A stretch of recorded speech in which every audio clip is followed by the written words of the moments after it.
Two suspects standing trial for the murder of a 10-year-old boy in Kasoa have been found guilty of both murder and conspiracy to commit murder. The crime committed in 2021 grabbed the attention of the nation and has now been resolved after 3 years, with the High Court handing down its sentencing. Member of our Legal Affairs desk, Kweku Asante, joins us with more on this. Briefly count the facts of this case, Kweku. Well, Evans, we know that in 2021, 10-year-old Ishmael was lured into an uncompleted building and murdered. And this was specifically on April 3, 2021. And the two accused persons were said to have been convinced through social and even mainstream media that performing a human sacrifice would bring them instant wealth. The boys allegedly planned the murder after consulting a spiritualist who allegedly promised them riches if they performed this human sacrifice.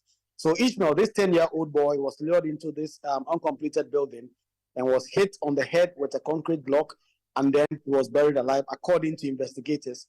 And according to the investigators, these two boys took Ishmael for that he had actually died, and they buried him in a very shallow grave and left him there until some members of the community in Kasoa actually came to the scene and alerted other persons. And what was the case of the state prosecutors? So, Evans, according to the investigators, the first accused person actually admitted during interrogation that the plan was to kill the victim, and that it stemmed from watching a video of a spiritualist who had promised them wealth in exchange for 5,000 cedis and human blood. The first accused person then revealed that he contacted a second accused, and we are unable to mention the first accused person's name because he was a minor at the time this happened. And then the second accused, Nicholas Kinney, who then was 18 years, suggested they consult the fetish priest. The priest, like I said, allegedly demanded 5,000 cedis and human blood from them. And then as part of the plot, they first intended to kidnap the boy and demand a ransom from his parents. The victim was lured into an uncompleted building by the first accused person, and under the guise of receiving a gain. And then once there, he was struck on the head with a stick and later with a cement block after the boy Ishmael pleaded for mercy. The boy was subsequently buried alive, and the pathologist who testified in court said that the cause of death was suffocation. The prosecution first witness was called in March of last year. They then called 7 other witnesses, including Ishmael's father, the first accused person's own family members, and police officers who did the investigation for this. The detective who investigated this case and the pathologist who performed the postmortem also testified for the state, Evans. And what was their defense? The first accused person admitted that he was involved in this. In fact, he pleaded guilty to conspiracy, but not for murder. The second accused, Nicholas Kinney, denied any involvement at all and pleaded not guilty to both charges. He claimed that he was not at the crime scene and even went ahead to provide an alibi, saying that he was with his grandfather. However, the court said it found no evidence to support this claim that was made by Kinney, who now has been sentenced. We know at the time one of the biggest controversies revolves around their ages. One at the time, the suggestion was he was 18 years and the other was 15. That was resolved. Do we know what the sentencing had been, considering their ages? Well, yes, when it comes to the 18-year-old Nicholas Kinney, he has now been sentenced to life in prison. And then the first accused person, who was 15 years old at the time this crime occurred, has now been referred to the juvenile court for sentencing because, as we know, the High Court lacks jurisdiction when it comes to sentencing minors. So Nicholas Kinney, the second accused person, was 18 at the time this crime occurred, has been sentenced to life imprisonment, while the other person has been referred to the juvenile court for sentencing, Evans. And Kweku, you stay with me because you're also a parliamentary correspondent, and there's a lot still happening in Parliament around the controversy that erupted last week when the Speaker declared some seats vacant. The Supreme Court obviously then ruled that he must stay the execution of that particular order. We now know that yesterday 42 MPP MPs are penning their signatures to a memo seeking to force the hand on the Speaker by going to recall Parliament following the indefinite suspension of the House. That the majority have now sent another request to the Speaker, which includes even more businesses. They say justifies a recall. Tell us more, Kweku. Hello, Kweku. Yes, Evans. Yeah, I'm talking about the list of items that we know the minority have added to the justification for a recall. We know they've added a bit more. Well, yes, in the initial request, they requested for the tax exemptions under the 1D1F to be considered. They are about $350 million worth. There's also the loan of $250 million for the Ghana Financial Stability Fund. And then the bills they attached, Environmental Protection Bill, Social Protection Bill, Customs Amendment Bill, the Budget Bill, the Ghana Boundary Commission Bill, and the Interstate Succession Bill. So two main items, tax waivers and loans, and then 6 other bills. But today, the majority side have now written to the speaker saying that they have a new request, and this actually supersedes the earlier request they've made, and they've added a lot more. Part of the new issues they've added is the consideration of the appointment committee report on the president's nominations for appointment as justices of the Supreme Court. There's also the controversial matter of the ratification of the mining lease agreement between the government of Ghana, represented by the Lands Ministry, and Ashanti Bauxite Limited for mining of bauxite in the Nyinahini Block 2 area in the Echuma Imponua district of the Ashanti region. There's also again the ratification of the mining lease between the government of Ghana and Barari DV for the exploitation of lithium at Ewoya in the central region. So the new matters having been added, the pending Supreme Court nominees matters, and then the matters having to do with the mining lease agreement. They have also, Evans, added more bills to be considered. In the earlier request, like I said, they had 6 bills on the agenda, but now 17 bills. That would mean that they've added 11 new bills that they expect the House to consider when it sits. University of Mampong Bill. There's also the very matter of free SHS Bill, the Pre-Tertiary Amendment Bill, Colleges of Applied Arts, Sciences and Technology Bill, Ghana Book Development Bill, and a number of others. J.B. Dankwa University of Engineering and Agri Sciences Bill, and the University of Sports for Development Bill, and then finally, University of Engineering and Applied Sciences Accra Bill. So Evans, the bills to be considered initially under that request were 6 bills. They have now added 11 to 17, and if the Speaker of Parliament reconvenes the House, they expect that all these businesses will be transacted. Did they add the repeal of LI 2462? No, it is not at all part of these issues that they have amended in their new issues that they've since put before the Speaker of Parliament. And then one may be tempted to ask, in fact, if you look at the substance of the petition or the request that they have triggered before the Speaker of Parliament, they say that some of the matters are of urgent nature. The question then is, who then determines which matters are urgent and which matters are not? And the guidance and the indication we get now is that the Speaker of Parliament will do that. Evans, you will recall that when the House reconvened for an emergency sitting that the NPP side reconvened after the Speaker again adjourned the House indefinitely on the 31st of July, the Speaker of Parliament said that some of the items that he had listed were simply not urgent, and that he was not going to allow those matters to be considered at that emergency meeting. Listen to the Speaker at the time indicates what he thought was urgent and what he thought wasn't urgent, which clearly indicates that should he recall the House, he will again, in his discretion, decide which matters are urgent and which ones are not. Evans. Despite the efforts of the House, some businesses could not be completed. And I indicated to the House my no objection to the House being recalled to sit mid-September under Article 1123. To exercise this option immediately a day after the adjournment is, to say the least, unfortunate and in bad faith. We are here at the request of more than 15% of members of Parliament for an extraordinary sitting of Parliament to address business which merit our urgent attention. The items that were listed on the request for the meeting are mostly businesses for normal meetings. I identify, however, a few items worthy of consideration in the national interest. And these are 3 motions. 1, a 250 million IDA financing agreement. 2, some tax waivers.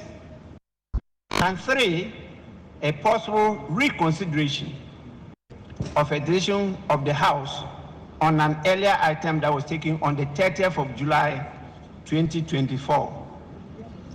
I have therefore admitted these three major items for the consideration of the House during this extraordinary two-day meeting. The request to summon Parliament acknowledges that these items were already before the House and should have been taken during the third meeting. It is the norm that any such outstanding businesses are considered in the next scheduled meeting of the session on the parliamentary calendar. This is not the next scheduled meeting on the parliamentary calendar, but an extraordinary meeting. The nature of the meeting demands a revaluation of the items to see whether they are eligible to be considered under Article 1123 so as to necessitate a recall of Parliament after adjournment sine die. And we'll get into that controversy pretty shortly. And the question of whether or not Alban Bagbin himself had done a U-turn on a substantive matter of declaring those 4 seats vacant. We'll hear from Osechi Mensah-Bongsu, the former majority leader who has been speaking to us in an exclusive interview. But on the subject of whether or not the parliament can be recalled, if you can make a case that there is an urgent matter to be considered. You remember that yesterday on Top Story, a member of parliament for South Dai, Roxanne Nelson Dafiamekpo, threatened to file a process at the Supreme Court to enjoin the speaker from recalling parliament, despite the fact that the NPP side had managed to collect the number of signatures they require under the Constitution to compel the speaker. Listen.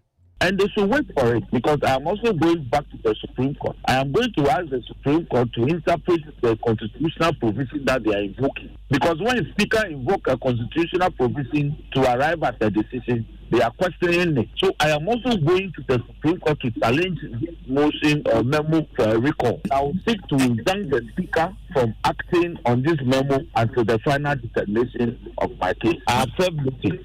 When is this action expected to take off? I am filing it tomorrow. I'm working on it. As soon as I got this, I'm working on it. But I'm also going to hold consultation with my leadership and regarding it, and see what happens by close of business tomorrow. And as we speak tonight, we don't have certainty whether or not he's managed to file or not, but it raises a few questions. I want to bring in the former MP for Tamale Central, also the former ranking on the Constitutional Legal Affairs Committee in Parliament, Inusa Fuseni. Thank you, sir, for your time here on Newsnight. Is there a controversy to be settled on this particular subject by the Supreme Court? Hello, Mr. Fuseni. Okay, we don't seem to have him. We'll bring him into the conversation pretty shortly. But recall that at the heart of this controversy that has been raging for the past 2 weeks is the decision by the Speaker, Alban Bagbin, to declare some 4 seats vacant. We're hearing from the former Majority Leader, Osechi Mensah-Bongsu, in a yet-to-be-aired interview on the PM Express. He's been revealing that Alban Bagbin had done a significant U-turn on the subject, because in 2020 he disagreed with the ruling by Speaker Professor Michael Quay. He says it is strange that he has taken this decision now to declare those 4 seats vacant. I remember 2020, yes. Professor Professor Okwei, at the instance of the party, writing to him to expel the Honorable Andy Sema. He then proceeding to say that he construed that to mean that his seat had become vacant. I, as the then majority leader, in conclave, I told him I disagreed with him. So in 2020, you Yes. privately told In conclave, Professor Michael Quay. Yes, and and you the Honorable disagreed with it. Bagbin, the current speaker, was the second deputy speaker. That's my worry. When I said so to Professor Quay, he agreed with me that no, Professor Quay would be wrong. So Alban Bagbin, Yes. who was the second deputy speaker Yes. in 2020, agreed with you Yes. that Michael That's- Quay was wrong to declare Andesiama's seat for Fomena vacant. Yes. And my reason for saying that was that I did not consider a declaration of intent into the next succeeding parliament as amounting to exiting his party. I didn't. And then when the party wrote that they had expelled him from the party, or he had automatically exited the party, I also felt that that did not amount to the person resigning from the party or resigning from parliament. And in 2020, yes, Alban Bagbin took the side that you cannot vacate the seats of current MPs just because they had declared intention to contest as independent candidates. So when I disagreed with or been expelled for the party. When I disagreed with Professor Okwi, I buttressed my case with my argument with what had happened in 1993. And as I said, Saint Alban agreed with me. I'm referring to him. Why Saint Alban? Oh, I mean, oftentimes I affectionately refer to him. And his response to you when you say that would be? Oh, I mean, he takes it in his stride. Right. But he fundamentally, more importantly, he agreed with you. He agreed with me. So we left it. And that is why I wonder how come, he makes this U-turn on this. You want to stay tuned for that exclusive interview. It's going to be aired on Monday on PM Express, more pretty shortly. I want to bring in Yusuf Hussaini right now. There's another controversy brewing surrounds the Constitution. My NPP side in the House, they have now penned their signatures to a document compelling the Speaker to recall Parliament. They have 42 signatures. That's all they need, really, to compel the Speaker. The Speaker has no choice in the matter. But as you've heard already, Roxy Nelson, that Dafemekwa says, is heading to the Supreme Court to seek an interpretation of that particular subject, whether you can recall Parliament under these current circumstances. I want to bring in Mr. Hussaini into that conversation. Mr. Hussaini, so you look at the current circumstances, the constitutional provision on the circumstances under which you can recall Parliament when it is on recess is very clear. If you gather the signatures, considering the current composition of the House, if you get at least 41 signatures, that should force the Speaker to recall the House. Is the minority side right to suggest that there is a case to be determined by the Supreme Court on this matter? Well, I've not seen the evidence. I've not seen the rate of the minority. I've not discussed that with anybody. I have not also heard officially that the minority is going to court to seek an interpretation of that provision of the Constitution that allows 15% of members of Parliament to sign a petition to recall Parliament. And so I'm unable to comment on it now until I see the petition and the grounds on which the firm is alleged to have said that he will go to court to challenge. Yeah, I understand that he hasn't even filed that yet, but broadly speaking, looking at the current circumstances, Speaker adjourns indefinitely. Signatures are collected now should compel him to recall Parliament. Is the basis for that, is it not? Well, speaking presently off the cap of my head, there are no known conditions except the condition of the floor.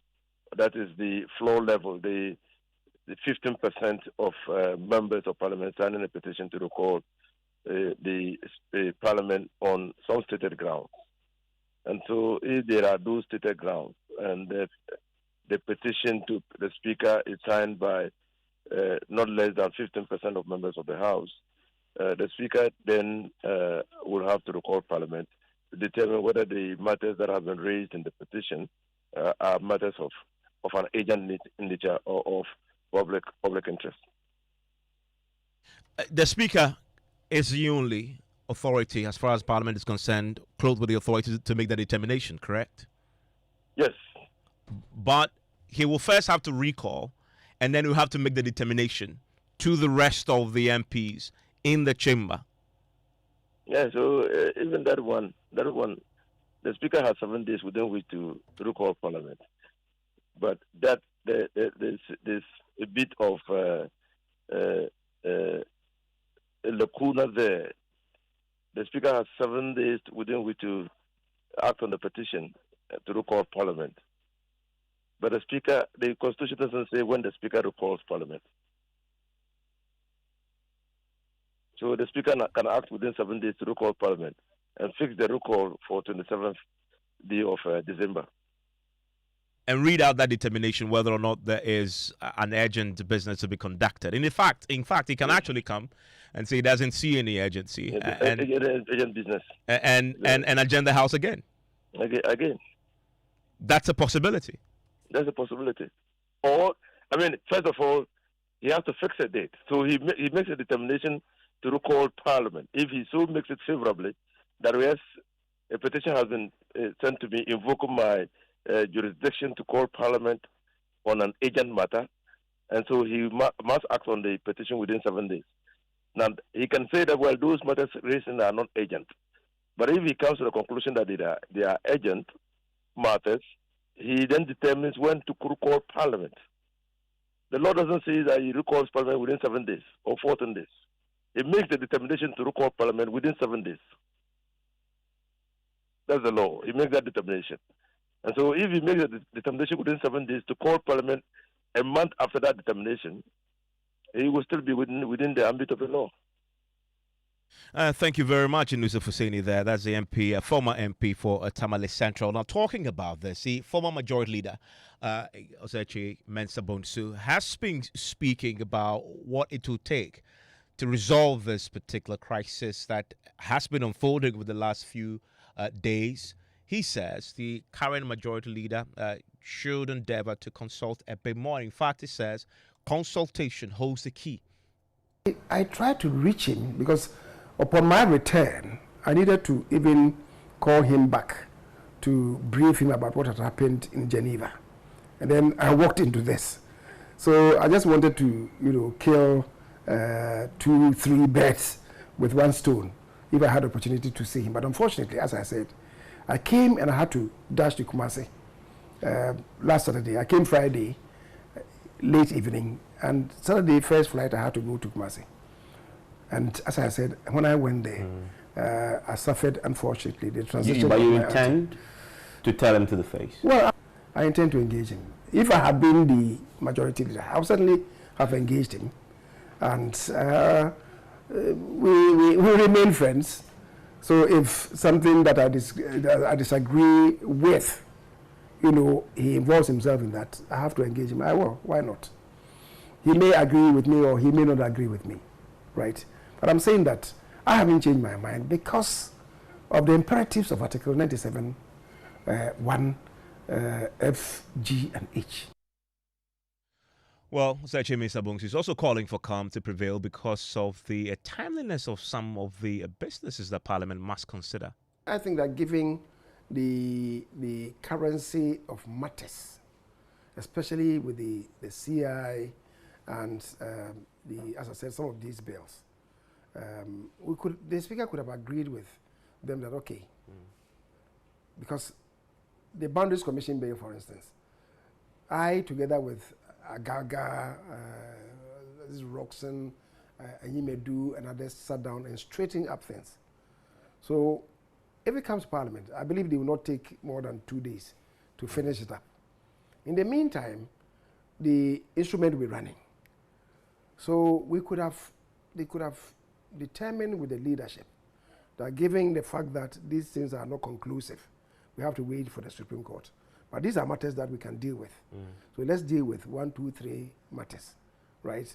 Until the determination, right? And we agree and then do it. So I think that there's still time to have some dialogue. Then I believe I myself, I think it's incumbent on me to reach out to the Speaker and at least have some chat with him on these. So matters. you prefer that he recalls Parliament by himself and not being compelled through the constitutional provision? Well, I'm saying that, you see, if at least to calm down matters, if he did it on his own volition, it would be better.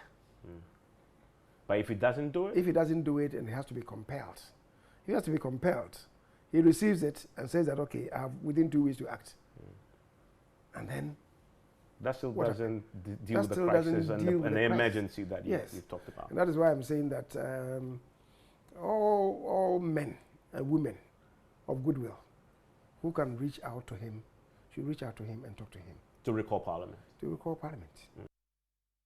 Well, you have to stay for that full interview. It's on Monday on PMX from 9. Hear him talk about the circumstances surrounding his exit as majority leader.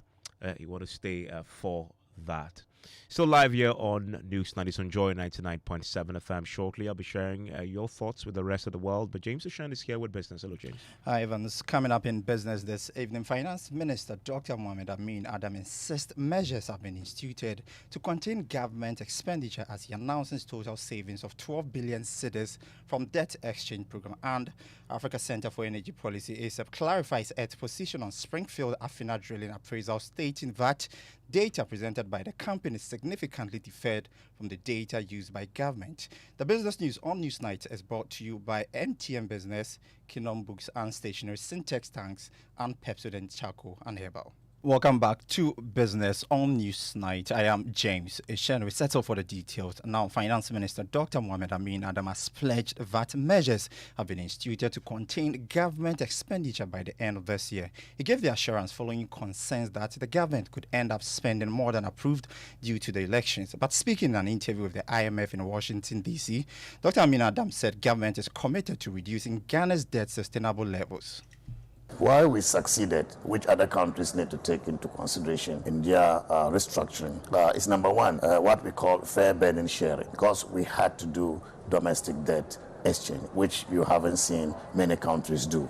We had to do that first to demonstrate our ability and our capacity to sacrifice, the sacrifice of our people in biting part of the bullet before we went out to do the external debt restructuring. The second reason was simplicity. The simplicity in the sense that we went for a very simple structure, what we call the plain vanilla structure. And the third reason is the transparency. Transparency in the sense that we provided all the data. We did not keep any data away or any information away from the creditors. They asked all the questions. We published all the documents. And we are even committed to further transparency in terms of debt transparency.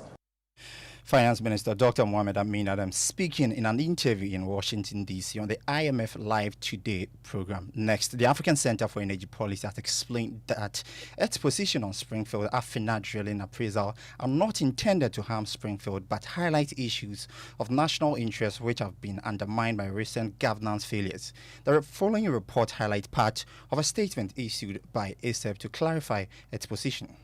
According to ASAP, Springfield's appraisal program presented data that significantly differed from the data used by the government to determine track participation percentages in the unitization directive. ASAP is of the view that the directive gives Springfield and its partners 54.545%, while it gave ENI and its partners 45.55%. The statement said Springfield's estimate of the oil-water contact at 3,958 meters was about 172 meters less than the 4,130 meters used by the Ministry of Energy to estimate a stock tank oil initially in place volume of about 642 million barrels. ASAP said if the oil-water contact provided in Springfield's appraisal program had been used from the onset, the Afina discovery would likely have been deemed to require further work to assess its commercial viability instead of the premature unitization directive, which wasted the country's time for 3 years. And that was a news desk report. To some other stories, the Chief Executive Officer of GCB Bank PLC, John Kofi Adumakun, is making a case for more education on environmental sustainability programs to citizens. Speaking to Joy Business after the KPMG CEO's outlook in Accra, Mr. Adumakun observed that investment into sustainability initiatives is the reliable channels for financial institutions to access affordable funds globally. I'm a bank, I'm putting money there. I would have loved to use that project as one of my flagship projects because of the way they conserve water, because they don't use, it's all solar, the way they live with animals and they care for it. Beautiful story that a consultant was willing to tell. But when they saw the scope of work, it wasn't even to do with the payment, it was to do with the time. And I think people need more education. We need a lot more education because it will happen. Yes, like you said, the train is left. It will happen. But how do we get as many passengers on that train that leave them on the station? John Kofi Adumakun is the Chief Executive Officer of GCB Bank PLC. Now, the Food and Agriculture Organization is calling for improved inputs and seeds in the soybean value chain to increase production, with Ghana producing 700,000 tons of soybean per year. Food and Agriculture Organization representative in Ghana, Priya Gujadu, believes there is still a lot more to be done or needed to fill the production gap. She spoke to Joy Business at the closing workshop of the Support to Soybean Development Project. If we put in the right inputs, the right quality certified seed, we bring in some basic technology, some basic materials, some training on good agricultural practices, we would be able to close the gap between the potential yields and the actual yields on the ground. We saw very clearly that the actual yields are about 0.5 to 0.8 tons per hectare. The potential for that is 3 to 3.5 metric tons per hectare. Priya Gujadu is the representative in Ghana for the Food and Agriculture Organization. And that's all for business on Newsnight with me, James Ishan. Over to you, Evans. Thank you very much, James. And many of you have already gotten in touch with us with your views and comments. I'll be sharing some with the rest of the world pretty shortly. But I want to look ahead now to Saturday. We all can't wait. And guess who is joining me to get us excited? Let me tell you something that happened today. You guys must have been at Omni Basic. Okay. Because, you know, they're part of the competition. Yeah. And I was around their office, the one at the airport residential area, in fact, the airport city, the Atlantic Towers. And then I heard chanting. You know, people were chanting and singing Jama songs. And like, what's happening? So I went to peep. Apparently, they are not only preparing for the games, they are preparing for the Jama that will accompany the games. You know, the Jama will be the first event, even before the game starts. And I'm like, good, look. The guys are serious, eh? So I just went to Patch. I watched. I took notes. You know, espionage is part of sports. Yeah, very, very important. So I have scouting. notes. Scouting, exactly. Yeah. So as for, if they're listening to me, the secret is already out. Yeah, it's already out. We are planning for them. It's already out. It's already out. So 28 companies officially have registered to participate in the event come Saturday, all right? And today, we did the parents for the football competition. We did the parents, all right? I'm going to go through some of them. Let's go through it. Now, Adansi Travels will be taking on Nationwide Technologies. I see. So the company that takes people around the world will be facing a company that deals in technology. They have to disable the aeroplane somehow. Yeah, then we have Minerals Commission, the company that is at the forefront of Galamsey fights. Goodness me. They are taking a break for Saturday event. They need it. They need it. Now, they will be taking on IS Evolutions Consult. IS Evolutions Consult. Somebody must evolve somehow. Oh, yeah. Now, this is the very interesting one. And this is where Evans, you come in. McDan Group of Companies will be taking on multimedia. McDan Group of Companies. You understand? McDan has shares in Daniel Macaulay himself. Yeah. Taking on multimedia. So, Adom FM, Asamper FM, Joy FM, Hit FM, McDan, the aviation, the electrical. There are many. We understand he even owns a football team. Oh, goodness. So, no, but that's an important point. Yeah. We need to be sure that the people who are playing are not from the professional football because we are bringing our lighting men, our sound men. and we are not sure who McDan is bringing in. So, it's really important. Now, the luckiest will take on Ideal Air. Then ARB Apex Bank will take on Emigo Ghana. They are the producers of Yomi Yogurt and those stuff. Then you have Axis Pension Trust taking on Aviance Ghana. You have JetLink Flight Support taking on Safoda Ventures. Then you have PWAC taking on MultiChoice. And Piva Beverages will take on Sawe Mano. Then Stanbic Bank will take on Omni Basic. Omni Basic. Stanbic Bank against Omni Basic. And so that is why they've been rehearsing like that. Yeah, okay. Because Stanbic Bank, you know. Yeah. So it's a really tight contest over there. They have Kosa Bright taking on NPA. NPA. And you have Aramex taking on National Insurance Commission. And Labadi Beach Hotel will take on Republic Bank. In fact, Republic Bank, when we went there, they were already in the gym. The women were raising metals. The men were doing all manner. Building muscle. And they were sending warnings. So, I mean, the brothers at Labadi Beach Hotel, we know you've been serving tea. And the others, this time you need to This get one, ready. they need to stop serving you tea. need to stop serving The tea. tea is not heavy. You need to start You lifting need the to weight. start jumping into the sea and coming back and forth, swimming and running across the building beach. some proper muscle You know, for the day. and you have Zenith Bank taking on Premier Health Insurance. So, Evans, that's the pairings we put together. We got at the end of the draw today. Event is happening on Saturday, and big one. Of course, our top striker Evans Mensah has been training, getting ready to face McDan Group of companies. You know, and Evans, are you ready? I am more than ready. Super ready. I mean, I'm going to put up the video of myself training today in the morning, running like 15 kilometers an hour, because you see, speed is a thing. Yes. Speed is the thing. Yeah. And because I'm going to come up, people with pot bellies, etc. I just said McDan. Yeah, McDan Group of companies. I know a lot of them. Dealing salt and, No. So I want to make sure that once you pass me the ball, you are going to do. Oh, yeah. I'm the set speed coach. That's it. Oh, yeah. exactly. Yeah. So I just make sure that they can catch me. Yeah. Catch me if you can. Catch me if you can. That's what we're going to do. So, McDan, today. We are waiting for you. Come Saturday at the University of Ghana Stadium, and I'm sure all of the other. And I'm also looking ready. forward to the early morning jog. Yeah, the 5 kilometer walk. That's going to be good. Yeah, it's going to be good. It's going to be good. And the thing about it is, because it's on all is going to be on the campus on the University of Ghana. It is so serene when you're walking that early. I don't know if people drive from all over the place and come to the University of Ghana and park and climb the hill. Yeah. It is so refreshing. We're going to do that. We're going to do that. You also want to come there very early. 6, right? Yes, that's when the walk starts. By 6, you should be there. Yes. We can get all things, sorted, and we can start. And then we do the walk. And then when we return Yeah. from the walk, and then agro. Yeah. And Nifem. Yeah, Agronifem. That's the thing. So, Evans, that's it. Just about 48 hours to go at the University of Ghana Stadium. Joy Sports Invitational. 28 companies. We understand some companies just realize that, no, they have to be part. And we say, next year. Next year. We'll sort you out. So that's you come for the walk. Yeah. They can come for the walk. All right, that's it. You come for the walk. Okay, you don't want to miss that. It is on Saturday. And by the way, the Public Services Workers Union, they have agreed to call off its 4-day strike tomorrow. And this follows a meeting convened by the National Labour Commission yesterday, where they assured the union that negotiations for an improvement in their working conditions will resume if the industrial action is called off. Now, the Deputy General Secretary of the Public Services Workers Union, John Sampa, says leadership of the union will officially call off the strike tomorrow if it receives in writing by close of day today the National Labour Commission's assurance of resumption of negotiations. Okay, so yesterday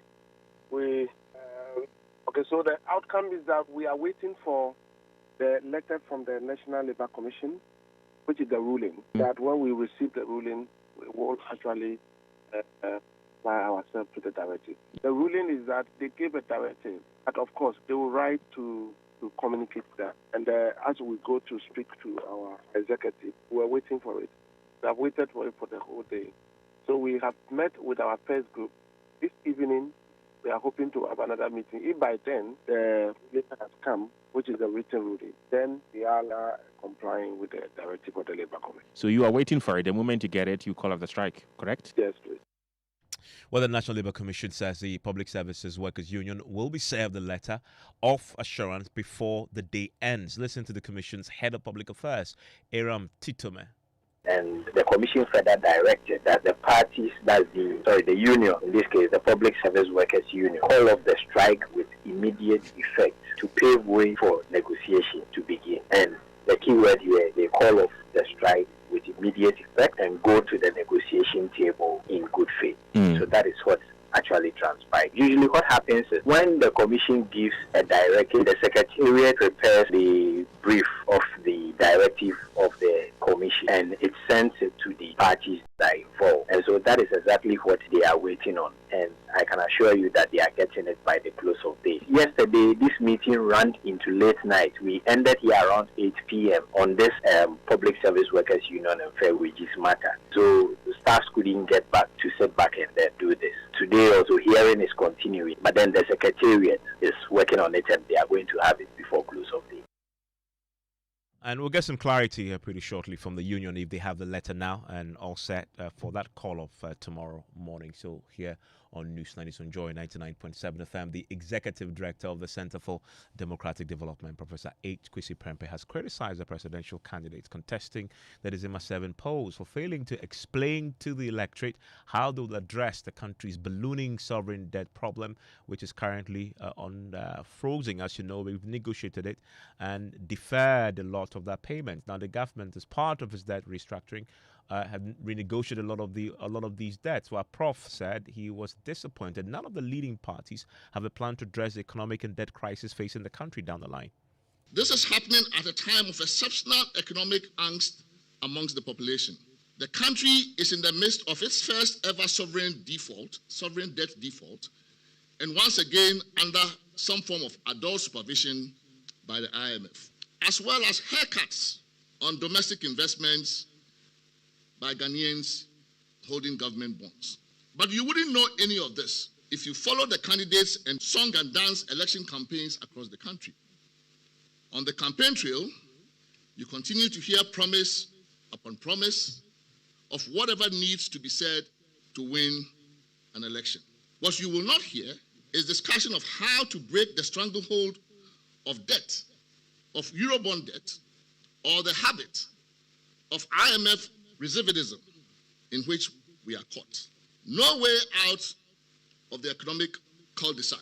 After all, when push comes to shove, those we elect to run our public affairs, and for that matter, our economy, will, especially if a general election is on the horizon, simply turn to external managers we have never elected and cannot hold to account to step in again with a bailout and to steer the sinking economic ship back to safe harbor, albeit only temporarily.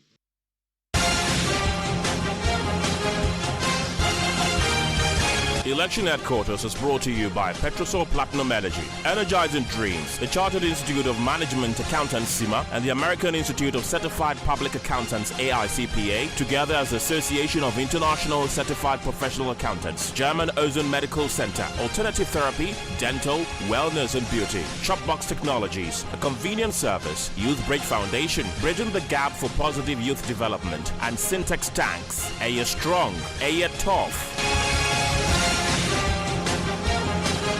And this is your election headquarters. Is always one that you should look forward to as we build up until the December 7 elections. And tonight, MPP flag bearer Dr. Mahmoud Bawumia is insisting that he will turn this country into one run with a backbone of agriculture if he's elected as president in the December polls. He's been speaking at the rally in the Central Town constituency. My biggest priority as a president will be agriculture, to help the farmers. We are going to bring irrigation, we are going to bring technology. Every farming district, Central Tongo, and every of the districts in Ghana, what we have done for the roads with a drip program to give equipment for the construction of the road, we are going to bring agricultural equipment to every district for the farmers of this country. So every district will have a district agric mechanization center where we have tractors, we have combine harvesters, we have planters, all farming equipment that is available so that the farmers, when they need it, can get it to do their farm. Meanwhile, the chairman of the NDC, Johnson Sudin Ketia, has assured that a future NDC government will complete abandoned and unfinished projects. Your victory in the 2024 general elections, NDC National Chairman Johnson Sudin Ketia has been touring the Obom Domiabra and Amasaman constituencies in the Greater Accra region, rallying support for John Dramani Mahama and the party's parliamentary candidates. Speaking at his first stop in the Obom Domiabra community, he encouraged supporters to accept gifts offered to sway their vote in favor of the NPP candidates, but still cast their ballot for the NDC. The NPP is planning to offer you money soon to influence your vote in their favor. However, we are saying that while you may accept the money, vote against them. He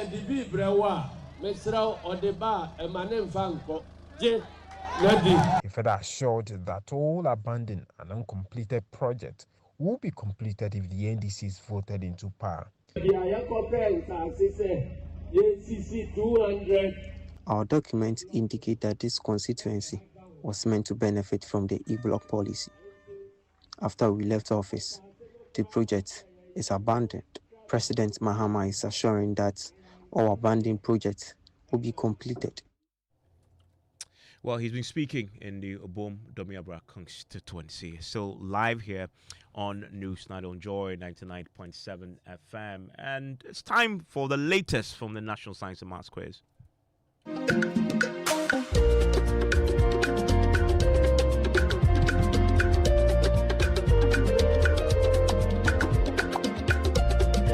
And there is a major contest happening right now. You know Presec, right? 8-time champions in the National Science and Maths Quiz. They've been fighting to maintain the lead in the quarterfinal stage of the National Science and Maths Quiz as they take on the seminarians from Pope John's and St. James Seminary. It's the end of round one, and Presec Legon is leading with 26 points, and it's a challenge of biology and chemistry questions. The biology question with the preamble: what type of modification is found in organisms with the given description? So I gave Presbyterian boys the description of the physical features designed to help with survival. For example, sharp teeth of a shark or for catching prey. And the answer is structural adaptation. Presbyterian boys gave me something like physical adaptation. Please, consultant says, and I also agree with consultant, that physical adaptation is not the same as structural adaptation.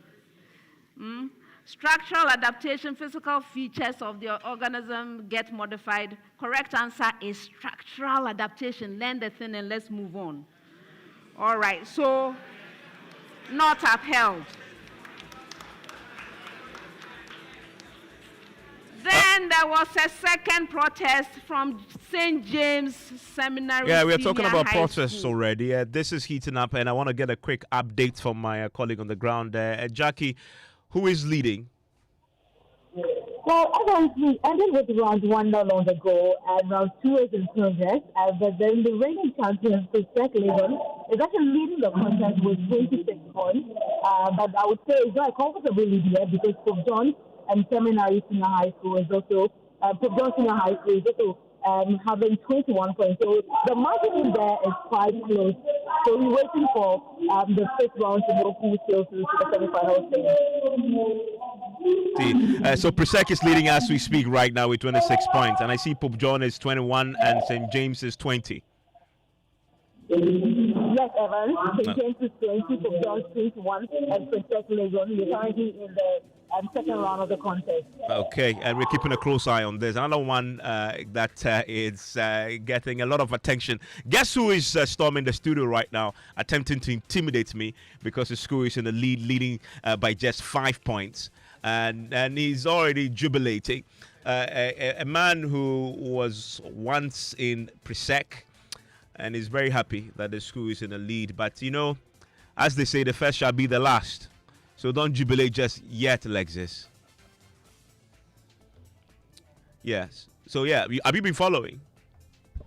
Oh, is my microphone on now? No, it's not. Evans, listen. I mean, it's early days. I know you're wishing for a downfall, but you know Presec is... I'm told somebody is just telling Lexus has paused because he's losing the lead. He's not. Anyway, Lexus.